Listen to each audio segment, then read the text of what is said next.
Good morning dear students. बहुत सारी request आ रही थी कि बहुत सब बच्चों को ये जो असाइनमेंट अपलोड किया है उसमें प्रॉब्लम आ रही है, जो हमने डीओई में सेकेंड असाइनमेंट किया था। एक्चुअली में क्या है कि इस असाइनमेंट में क्योंकि सेट्स हम चैप्टर करा रहे हैं, तो हमने सेट से चैप्टर से रिलेटेड जितने भी क्वेश्चंस हैं, चाहे वो अगले चैप्टर का कंसेप्ट से यूज़ करके हो, हमने इसमें एक साथ दे दिया था ताकि आपको बार बार हमें असाइनमेंट ना देना पड़े सेट्स का। इसमें एक दो क्वेश्चन आएंगे जिसमें कंसेप्ट पीएनसी का लगेगा। कुछ बच्चे जो कम्पिटिटिव एग्ज़ाम की तैयारी करते हैं, जैसे ओलंपियाड की तैयारी करते हैं, ओलंपियाड के exam 8th 9th 10th 11th का बच्चा दे सकता है और सिलेबस सबका सेम होता है, तो कुछ बच्चे पीएनसी की तैयारी पहले ही कर लेते हैं, तो उनके लिए तो बहुत ईजी क्वेश्चन है वो। ठीक है, बट अगर आप नहीं कर पा रहे हैं पीएनसी से, तो आप वेट कर सकते हैं उस चैप्टर का आने का। नहीं तो मैं इसमें तो बता ही दूंगा कि कैसे करना है, ताकि आप उस टाइम पे जब पीएनसी चैप्टर पढ़े, PNC means permutation combination chapter, जब ये आप आगे पढ़ेंगे चैप्टर नंबर 7। बट क्या होता है कि पीएनसी क्योंकि बहुत यूज़फुल है, प्रोबेबिलिटी जब आप करते हैं तो पीएनसी बहुत इंपॉर्टेंट चैप्टर है, तो पहले ही कंसेप्ट कुछ बच्चे पढ़ लेते हैं। कोई प्रॉब्लम नहीं है अगर आपने नहीं पढ़ा है अभी तो मैं थोड़ा सा आइडिया दूंगा उसको। अगर क्लियर हो सके तो बिल्कुल वेल एंड गुड, उसको दोबारा समझिए। नहीं तो उस चैप्टर के बाद आप उस क्वेश्चन को करेंगे ना तो बहुत ईजी लगेंगे आपको। ठीक है, तो समझ गए आप कि क्या है। अब चलते हैं आगे। असाइनमेंट में फर्स्ट क्वेश्चन की बात करते हैं। यहाँ ये हम ऑलरेडी बहुत बार डिस्कस कर चुके हैं। यहाँ पूछा गया है कि set of difficult problem from NCERT book. तो मैंने आपको बताया था डिफ़िकल्ट वर्ड जो है इज नॉट ए कह सकते हैं कॉन्स्टेंट वर्ड। ये difficult word person to person vary करता है। जो पर्सन टू पर्सन वेरी करता है तो वेक टर्म होती है, तो उस केस में हम सेट बना ही नहीं सकते, क्योंकि set is a well defined collection, proper defined collection होनी चाहिए जिसमें आप श्योर हो। तो ये तो वेल डिफाइंड कलेक्शन नहीं है, तो इसका मतलब ये किसी टाइप का सेट नहीं होगा, ये सेट ही नहीं होगा, तो हम कहेंगे it is not a well defined of set. Second question भी आप डायरेक्ट कर चुके हो कि अगर एक सेट के अंदर n एलिमेंट है, और मैंने आपको इसका प्रूफ भी बताया था कि अगर इस सेट के अंदर n एलिमेंट है तो उसके कितने सबसेट आएंगे, तो उसके सबसेट आएंगे 2 की पावर n। हमने प्रूफ भी किया था कुछ, है ना। ये थर्ड क्वेश्चन की बात करते हैं। ये बहुत फेमस क्वेश्चन है, आपने ऐसे क्वेश्चन की प्रैक्टिस की होगी। इसको हम वेन डायग्राम से जनरली करते हैं। तो एक बार मैं वेन डायग्राम बना देता हूँ थर्ड का। आपको बताया था मैंने कि हम क्या करेंगे, इसके अंदर हम 3 टाइप के सेट्स बना देते हैं ना वेन डायग्राम में। मान लेते हैं ये यूनिवर्सल सेट है, और इसके अंदर 3 टाइप के न्यूज़पेपर की वाली पढ़ने वाले फैमिलीज हैं। मान लेते हैं ये ए है, जो न्यूज़पेपर ए पढ़ते हैं, ये बी है, और ये सी है।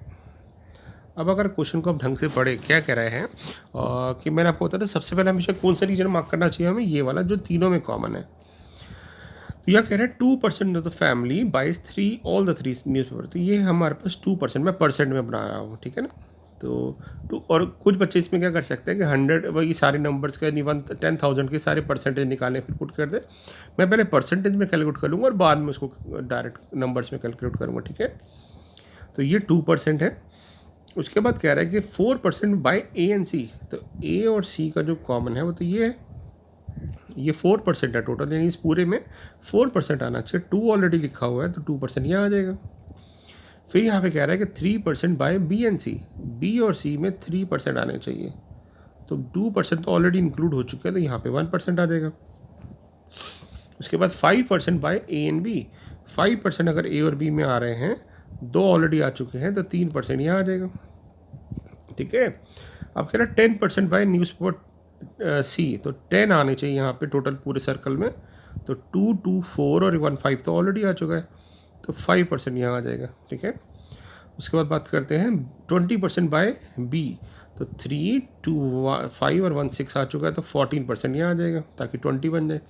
40% बाय न्यूज़पेपर जो है वो ए पढ़ते हैं, तो 3 to 5 और 2 7 आ चुका है, तो 33% यहाँ आ जाएगा।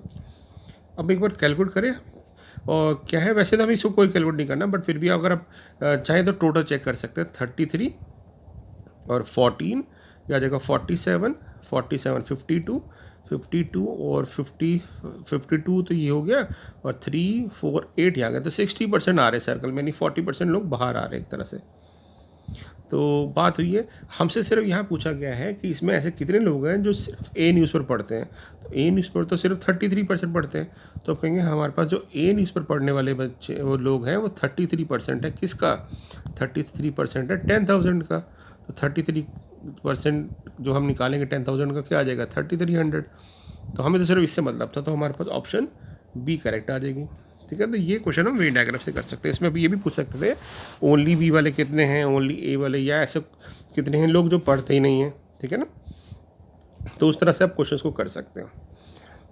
और ये समझ आया आपको 40 के साथ ना टोटल के सबका 33 और 14 47 52 और 52 ये 8 था। 60% सर्कल में आ रहे हैं, 40% बाहर आएंगे, यानी 40% ऐसे लोग हैं जो ना ए पढ़ते हैं, ना बी ना सी। अब बात करते हैं फोर्थ क्वेश्चन की। क्या कह रहा है यहाँ पे 20% of the population travel by car 50% by bus और 10% दोनों से। तो कितने कार और बस से करते हैं। इसको भी वेन डायग्राम से भी कर सकते हैं, फॉर्मूले से भी कर सकते हैं। अगर फॉर्मूला को याद हो 2/2 का, तो क्या होता था कि अगर मैं फॉर्मूले की बात करूँ तो यहाँ पे A union B equal to number of element in A plus B minus intersection. ये वाला फॉर्मूला भी लगा सकते हैं डायरेक्टली, और नहीं तो आप वेन डायग्राम से तो कर ही सकते हैं। ठीक है ना, अगर मैं फॉर्मूले से बात करूँ तो फॉर्मूले से क्या आएगा, ए मतलब कार से ट्रैवल करने वाले 20%, बी मतलब बस से ट्रैवल करने वाले 50% और दोनों से करने वाले 10। तो ये आ जाएगा आपके पास 70 माइनस 10, तो 60% लोग हैं जो कार या बस से ट्रैवल करते हैं। तो आपका आंसर आ जाएगा। इसको आप वेन डायग्राम से भी बना सकते थे।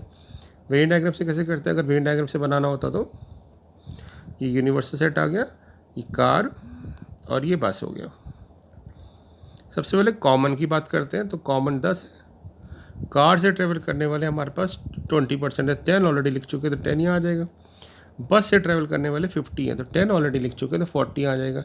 और हमसे पूछा था कार और बस में, यानी सारे सर्कल के अंदर कितने आ रहे हैं वो लिखना है। तो 10 और 40 60% आपके लोग हैं, तो दोनों से आंसर आ सकता है। ठीक है, बात करते हैं फिफ्थ की। ये भी वेन डायग्राम से भी कर सकते हैं और डायरेक्ट भी कर सकते हैं। अगर आप फिफ्थ का वेन डायग्राम बनाएंगे तो क्या बनेगा, देखिए एक बार।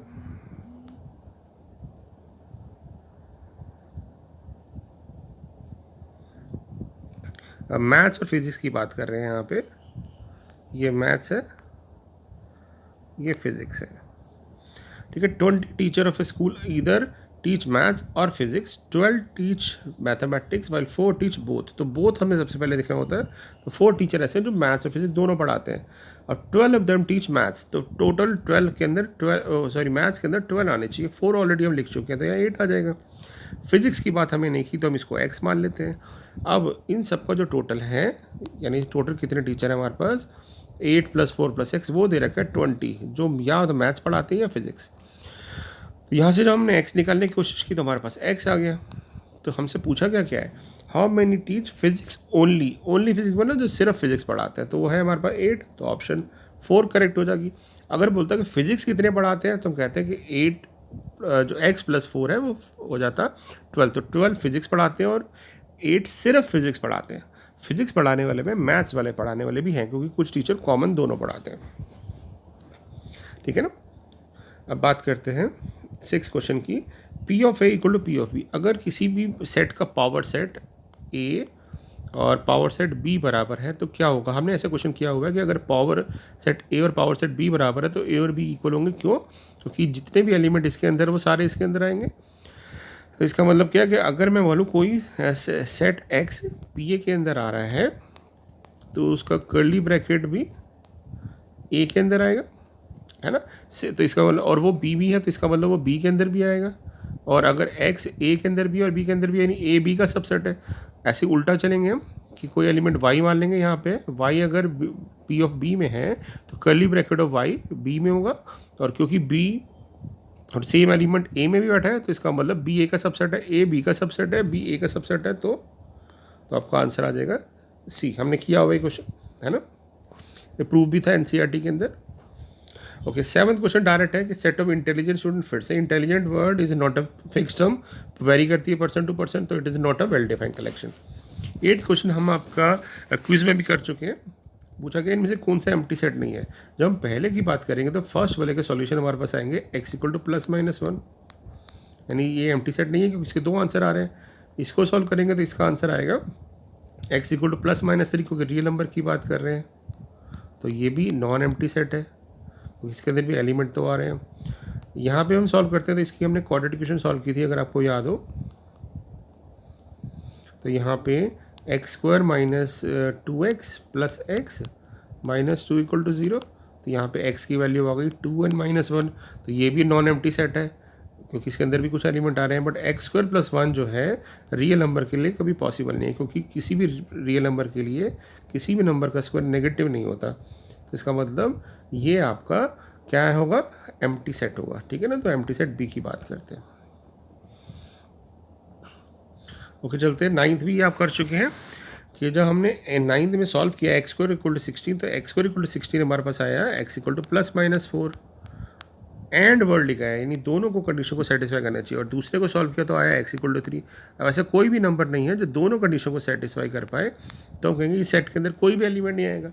अगर इसके अंदर कोई भी एलिमेंट नहीं आएगा तो ये बन गया नल सेट। अगर बीच में वर्ड और होता कि दोनों कंडीशन में से कोई भी एक सेटिस्फाई हो रही थी, फिर तीनों एलिमेंट लिख देते।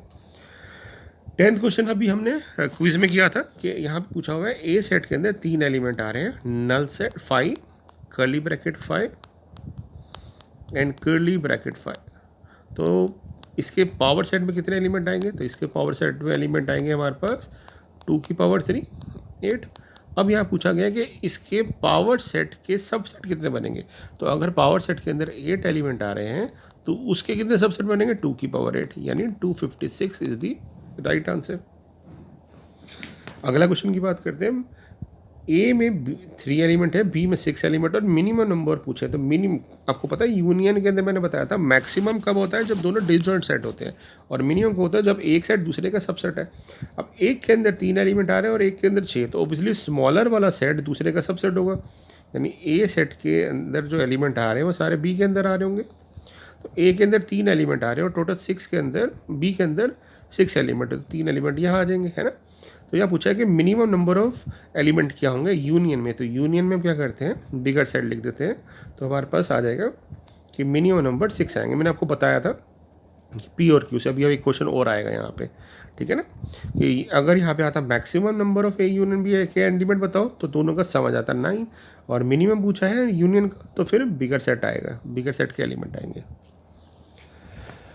ये भी सेम क्वेश्चन हमने अभी यहीं से क्विज से लिया था कि स्मॉलेस्ट सेट ए बताओ जिसमें ए यूनियन 1, 2 करने पे 359 आएगा। तो ऑब्वियसली 359 मिसिंग है, तो 359 इज द स्मॉलेस्ट सेट जिसको हम इसके साथ 1 और 2 के साथ ऐड अप करेंगे, यूनाइट करेंगे, तो आंसर ये आ जाएगा।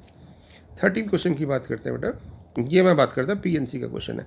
क्वेश्चन की बात मैं बताया था, यहाँ कह रहा है कि एन के represent number of subsets of S के सबसेट है, ठीक है, एस के सबसेट है, ईच कंटेनिंग 5 एलिमेंट, यानी एस जो है वो एस के जो सबसेट बनाएंगे ना 9 एलिमेंट में से कोई भी 5 लेने हैं आपने, ठीक है, समझे मेरी बात कि एस के अंदर 9 एलिमेंट है तो उसके कितने सबसेट बनेंगे, 2 की पावर 9। बट हमने सारे एस, अब इसके अंदर ये 2 की पावर 9 बनेंगे, उसमें ऐसे भी सबसेट होंगे जिसमें कोई भी एलिमेंट नहीं आएगा, ऐसे भी होंगे जिसमें एक एलिमेंट आएगा, फिर 2, फिर 3। बट हमें सिर्फ वो वाले सबसेट चाहिए जिसमें 5 एलिमेंट आए, ठीक है ना। एन के be the number of subset of S each containing 5 elements, 5 he element आने चाहिए, हमें सिर्फ वो वाले कंसिडर करने हैं जिनमें 5 है।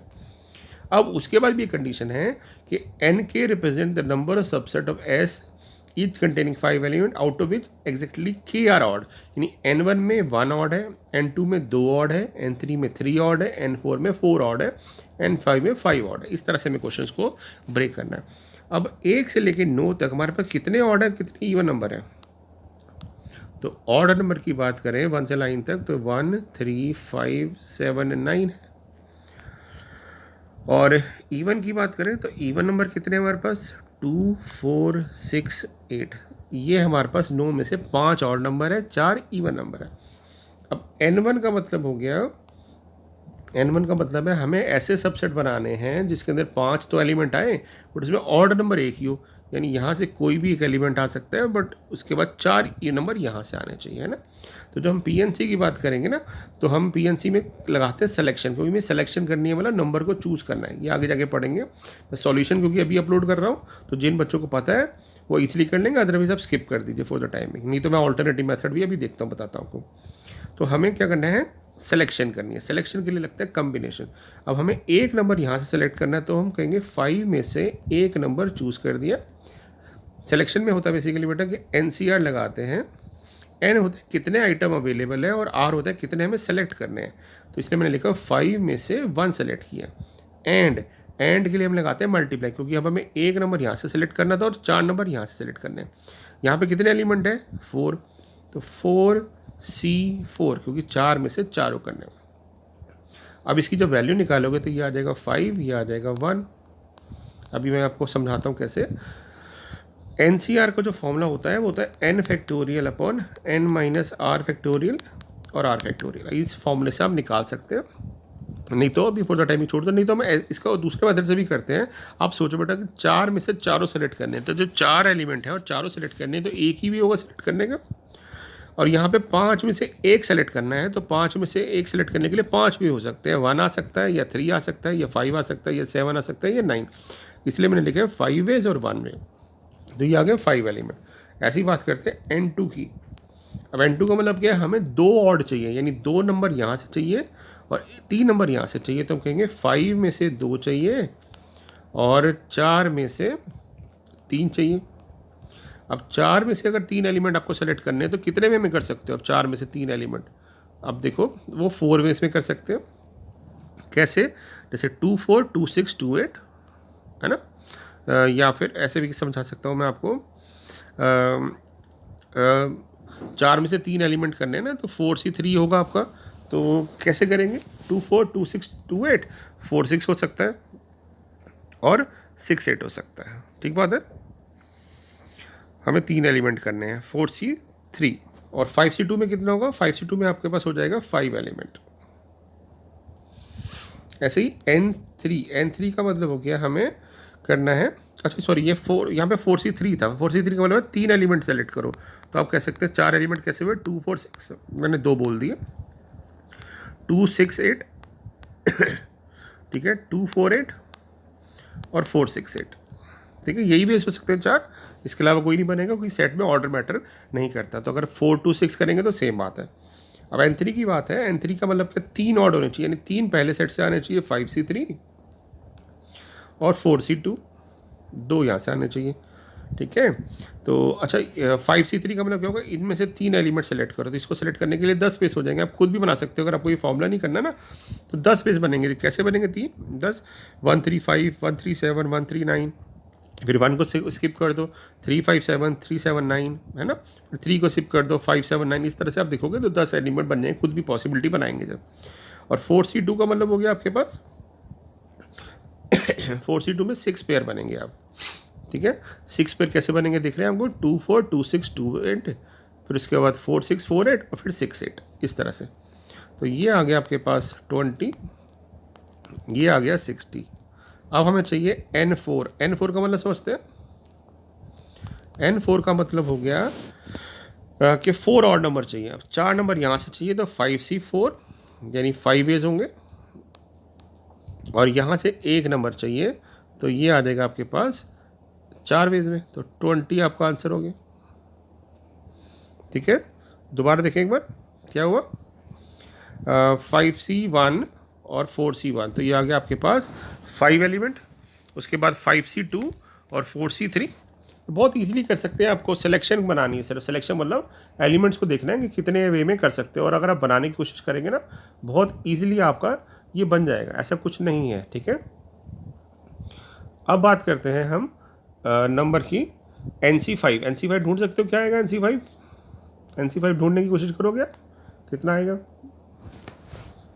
ओके, एक चीज़ और देखें, यहाँ पे जो है ये यहाँ पे NC5 की जब बात करेंगे, NC5 हो जाएगा बेटा। NC5 मतलब 5 और आए, यानी पाँचों यहाँ से कुछ ना है, तो एक ही भी हो सकता है। तो अब हम ऐड करते हैं, बट उससे पहले एक चीज़ हो रहा है कि यहाँ पे ये 5 तो लिख दिया ना, ये सेम रिपीट नंबर लिख दिया, यहाँ पे 10 आएगा कि 5C10 होता है आपका ना। अगर पास्कल ट्रायंगल से भी याद रख, जिनको पता हो वो भी कर सकते हैं, नहीं तो 5C2 कैसे निकाल सकते हो? 5 में से 2 एलिमेंट लेने बेटा। तो अगर आप इसको काउंट करने के बैठोगे तो देखो कितने बढ़ेंगे, 1 3 1 5 1 7 1 9, है ना। फिर 1 को स्किप कर दो, 3 5 3 7 3 9। फिर 5 से बात करो, 5 7 5 9, तो 4 3 7 और 2 9 और एक बच गया 7 9। तो 10 वे में आप ये नंबर सेलेक्ट कर सकते हो। तो अब सबको ऐड करना है हमें। टोटल की बात कर रहे थे N1 से लेके N5 तक। तो टोटल नंबर कितने आएंगे जब आप ऐड करोगे? 5 और ये आ गया 100 100 100 125 126। तो 126 आपके पास नंबर बनेंगे। यस, सिर्फ जिसने आगे चैप्टर नहीं पढ़े हैं, पीएनसी कंसेप्ट होता है, उनके लिए डिफ़िकल्ट है। तो डिफ़िकल्ट क्यों है? क्योंकि आपने पढ़ा ही नहीं। हमने इकट्ठे ही क्योंकि चैप्टर का असाइनमेंट बनाना था, तो इसलिए सारे असाइनमेंट में जितने भी सेट की पॉसिबिलिटी बन सकती है 11th क्लास में हमने एक साथ डाल दिया। अदरवाइज आपको ये क्वेश्चन बाद में देना पड़ता है हमें, फिर वो कैसे कंपाइल करते हैं, तो इसलिए दिया है। अगर आप चाहें तो इसको फॉर द टाइम भी स्किप कर सकते हैं, नहीं तो डिफ़िकल्ट नहीं है। अब बहुत ईजी सा कंसेप्ट खुद भी देखेंगे तो ट्राई कर सकते हैं। अब बात करते हैं 14 क्वेश्चन की। 14 क्वेश्चन के लिए स्पेस यहीं पे क्रिएट कर लेते हैं। 14 क्वेश्चन पढ़े क्या लिखा है? In a college 300 student, every student read 5 newspaper and every newspaper read by 60। तो नंबर ऑफ न्यूज़पेपर कितने होंगे? ये आपने ट्राई किया एक बार कि हर एक कॉलेज के अंदर 300 बच्चा है, ठीक है, और एवरी स्टूडेंट रीड 5 न्यूज़पेपर, हर बच्चा 5 न्यूज़पेपर पढ़ता है। And every newspaper is read by 60 students, और हर न्यूज़पेपर जो है वो 60 स्टूडेंट पढ़ते हैं। तो कितने हो गए? अच्छा क्वेश्चन है, बताएंगे कितने होंगे सकते हैं। अब यहाँ पे पॉसिबिलिटी आ सकती है कि क्या पॉसिबिलिटी हो सकती है कि वो बच्चे सेम पेपर पढ़ रहे हैं कि नहीं पढ़ रहे हैं, ठीक है, ठीक है ना। अगर वो सेम पेपर पढ़ रहे हैं कि नहीं पढ़ रहे, अगर वो सेम पेपर न्यूज़पेपर पढ़ रहे हैं, कुछ मतलब उनमें कॉमन है, तो फिर उसमें कॉमन है तो ऑब्वियसली कम नंबर आएंगे। फटाफट देखते हैं क्या आंसर आ सकता है इसका। अगर देखिए यहाँ पे टोटल था कि हमारे पास कितने न्यूज़पेपर है? 60 से हर बच्चा मतलब 60 टाइप के न्यूज़पेपर है। Every newspaper is read by 60 student, her newspaper को 60 बच्चे पढ़ते हैं, है ना। तो एक बार देखते हैं इसको कैसे करेंगे।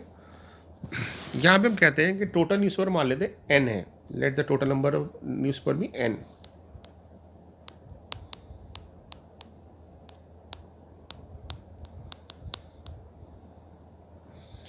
ठीक है, अब हर न्यूज़पेपर को कितने, मतलब वो कह रहा है कि एवरी स्टूडेंट रीड 1 न्यूज़पेपर। अगर मान लेते हैं यहाँ पे कह रहा है कि every newspaper is read by 60 students, तो हर न्यूज़पेपर को 60 स्टूडेंट पढ़ते हैं, तो टोटल 60 n हो गए, ठीक है ना। हर न्यूज़पेपर को 60 बच्चा पढ़ता है, तो n न्यूज़पेपर थे, तो टोटल 60 n हो गए। ये हो गए नंबर ऑफ स्टूडेंट्स टोटल, है ना, कितने पढ़ते हैं। अब वो कह रहे हैं एवरी स्टूडेंट रीड 5 न्यूज़पेपर, हर बच्चा 5 न्यूज़पेपर पढ़ता है। तो इसका मतलब क्या हो गया कि जो टोटल नंबर ऑफ स्टूडेंट है, मान लेते हैं एस, अगर हर बच्चा एक न्यूज़पेपर को पढ़ता है तो टोटल न्यूज़पेपर कितने पढ़ेंगे? 5s, और ये दोनों आपस में बराबर होंगे। अब हमसे पूछा है कि नंबर ऑफ स्टूडेंट्स कितने आएंगे आपके, तब कहोगे 60 इंटू n/5, और ये आ जाएगा आपके पास 12n। और वो दे रखा है कि कितने न्यू स्टूडेंट हैं हमारे पास? टोटल 300 स्टूडेंट है, तो n कितना आ जाएगा? 300/12। इसको जब कट करेंगे तो आपका आंसर आ जाएगा 25। तो टोटल 25 हमारे पास न्यूज़पेपर है, ठीक है बेटा। समझ आया आपको? दोबारा बताऊं कि मैंने क्या किया, मैंने मान लिया कि टोटल नंबर न्यूज़पेपर जो हैं वो मान लेते हैं n है। अब हर न्यूज़पेपर को मतलब 60 स्टूडेंट पढ़ते हैं, तो अगर एक न्यूज़पेपर को 60 स्टूडेंट पढ़ते हैं तो दो न्यूज़पेपर को 120 पढ़ेंगे, ऐसे 3 को 180 पढ़ेंगे, तो n को कितने पढ़ेंगे? 60n। तो हमने निकाल दिया कि इतनी बार रीड होगा पेपर, है ना, चाहे तो रिपीटेड हो चाहे ना हो। अब वो कह रहा है कि हर बच्चा 5 न्यूज़पेपर पढ़ता है, तो अगर हर बच्चा 5 न्यूज़पेपर पढ़ता है तो टोटल नंबर बच्चे कितने पढ़ेंगे? 5 टाइम s। तो हमने ऐसे ऐसे निकाल लिया 60n/5। तो यहाँ से आ गया आपके पास 25। तो नंबर ऑफ न्यूज़पेपर की बात आ गई 25, ठीक है। अब चलते हैं आगे। इसी के बाद नेक्स्ट क्वेश्चन क्या था इसी का? 15 क्वेश्चन है, ए बी दे रखा है, बी इंटरसेक्शन सी चाहिए, तो बी इंटरसेक्शन सी क्या आएगा? 4 आ जाएगा। अब 4 का ए के साथ यूनियन चाहिए, तो 1 2 3 और 4 हो जाएगा फिर से, तो यानी आपका एलिमेंट आ जाएगा बी। तो ये तो 15 क्वेश्चन हो गया डायरेक्ट, ठीक है। अब चलते हैं 16 क्वेश्चन पे फटाफट। 16 क्वेश्चन है कि 4 की पावर n - 3n - 1, यानी x सेट के अंदर ये एलिमेंट है, एक्स के अंदर क्या एलिमेंट है, यानी अगर एन को नेचुरल नंबर जब पुट करोगे तो नेचुरल नंबर पुट करने पे जैसे 4 की पावर 1 माइनस 3 माइनस 1 तो 0 आ जाएगा। उसके बाद जब एन को 2 पुट करोगे तो आपके पास आएगा 16 माइनस 6 माइनस 1 तो ये आ जाएगा आपके पास 9। 3 पुट करेंगे, सॉरी 1, हाँ 3 पुट करेंगे तो आ जाएगा 4 की पावर 3 64 माइनस 9 माइनस 1 तो आ जाएगा 54 एंड सो ऑन। और y को जब सॉल्व करेंगे तो हमारे पास क्या आएगा, n को n नेचुरल नंबर है तो पहले 1 पुट किया 0, फिर आएगा 1, फिर आएगा 18, फिर आएगा 27 और फिर आएगा 54 कहीं और से ऑन। तो आप क्लियरली देख रहे हो कि ये सारे एलिमेंट इसके अंदर बैठे हैं। y के सारे एलिमेंट a के अंदर नहीं है, बट x के सारे एलिमेंट y के अंदर है, यानी x जो है y का सबसेट है, क्योंकि आ तो सारे मल्टीपल ऑफ 9 रहे हैं बट वो ऑल नहीं है ना, तो एक्स वाई का सबसेट है। तो जब इनका एक्स वाई का सबसेट ले रहे हैं तो उनका यूनियन क्या आएगा, यूनियन आएगा बिगर सेट और इंटरसेक्शन आएगा स्मॉलर सेट। तो एक्स यूनियन वाई क्या हो जाएगा, बिगर सेट यानी वाई। अब बात करते हैं इस वाले ट्यूटोरियल में सिर्फ हम 1 to 20 करेंगे ताकि ऑब्जेक्टिव क्वेश्चन क्लियर हो जाए। उसके बाद फिर हम सब्जेक्टिव क्वेश्चन जो है वो अगले ट्यूटोरियल में करेंगे। फटाफट देखते क्या है। कह रहे हैं ग्रुप ऑफ 1000 पीपल 750 पीपल जो हिंदी पढ़ते हैं बोलते हैं, ये हिंदी हो गया, ये बंगाली हो गया। हमें टोटल नहीं दिया, हम इसको एक्स मान लेते हैं। तो हिंदी बोलने वाले 750 है तो इसको हम लिख देंगे 750 माइनस एक्स, और ये बंगाली बोलने वाले 400 तो ये आ जाएगा 400 माइनस एक्स, क्योंकि टोटल मैच करना चाहिए। अब वो कह रहा है कि ये टोटल 1000 लोगों का ग्रुप है और ऑब्वियसली ये मान के चलना पड़ेगा कि हर लोग मतलब क्योंकि ग्रुप इसी ग्रुप के लोग या तो हिंदी बोल रहे हैं या बंगाली बोल रहे हैं। तो पहले बात करते हैं कि इन सब का जो टोटल होगा तो यूनियन देगा, टोटल नंबर ऑफ लोग देगा और वो है 1000। एक्स एक्स कट जाएगा तो ये आ जाएगा 1150 माइनस एक्स इक्वल टू 1000, तो एक्स क्या आ जाएगा 150। तो इसका मतलब है एक्स आने पे हमें सब कुछ मिल गया। हमसे पूछा ऐसे कितने लोग हैं जो बंगाली और हिंदी बोलते हैं, तो 150। ऐसे कितने लोग हैं जो सिर्फ बंगाली बोलते हैं, बंगाली बोलने वाले 400 माइनस एक्स तो 250। और उसके बाद ऐसे कितने लोग हैं जो सिर्फ हिंदी बोलते हैं, 750 माइनस एक्स तो 150 है तो आ जाएगा 600। तो एक ही क्वेश्चन को हम बनाने में हमें 3 क्वेश्चन सॉल्व हो गए ना, तो बहुत ईजी क्वेश्चन था ये भी। तो एक लास्ट क्वेश्चन देखते हैं 20, ये भी बहुत ईजी क्वेश्चन है ऑब्जेक्टिव, फिर उसके बाद सब्जेक्टिव हम नेक्स्ट ट्यूटोरियल में देखेंगे ताकि एक साथ ही बर्डन ना पड़े आपको। तो वो पूछ रहा है कि नल सेट को कैसे डिनोट कर सकते हैं आपके पास सेट बिल्डर फॉर्म में। तो बेटा ये तो हो गई आपके पास रोस्टर फॉर्म। अब यहाँ पे बात करनी है ये उसका सिंबल है, तो हम नल सेट को कैसे रिप्रेजेंट करते हैं, उसका सॉल्यूशन जब निकाले तो वो आ ही ना। तो यहाँ पे जब देख रहे हैं x इक्वल टू एक्स, तो x इक्वल टू एक्स तो बेटा हर एलिमेंट का हर एलिमेंट मतलब हर नंबर सेटिस्फाई करता है, हर नंबर अपने बराबर होता है, तो ये इस पर तो बहुत सारे एलिमेंट आ जाएंगे। बट यहाँ कह रहा है x is element which is not equal to itself. ऐसा कोई भी नंबर नहीं है जो अपने ही बराबर ना हो। अपने बराबर तो सारे होते हैं, यानी ऐसा कोई भी नंबर नहीं होगा जो अपने ही बराबर ना हो। तो ऐसा कोई भी एलिमेंट नहीं है जो इस कंडीशन को सेटिस्फाई करे, तो ये आ जाएगा नल सेट। तो हमने स्टेटमेंट फॉर्म में जब लिखा तो set builder form null set की है, अदरवाइज नल सेट ये भी है, बट सेट बिल्डर फॉर्म में जब लिख रहे हैं तो हम ये लिखेंगे, यानी ऐसी कोई स्टेटमेंट बना देंगे जिसका एलिमेंट कोई भी ना आ पाए, ठीक है ना। तो ये असाइनमेंट के पहले 20 क्वेश्चन थे, इसको रिवाइज करिए। कुछ डिफ़िकल्ट थे, कुछ ईजी थे। बेटा जब हम जाते हैं कम्पिटेटिव लेवल पे और जब भी जाते हैं तो हमें सारी पॉसिबिलिटी कवर करनी है। ये नहीं कि हमें सिर्फ आसान क्वेश्चंस को कवर अप करना है, हमें सारे आंसर्स देखने हैं, सारी पॉसिबिलिटी देखने हैं, क्योंकि 11th 12th is a competitive level.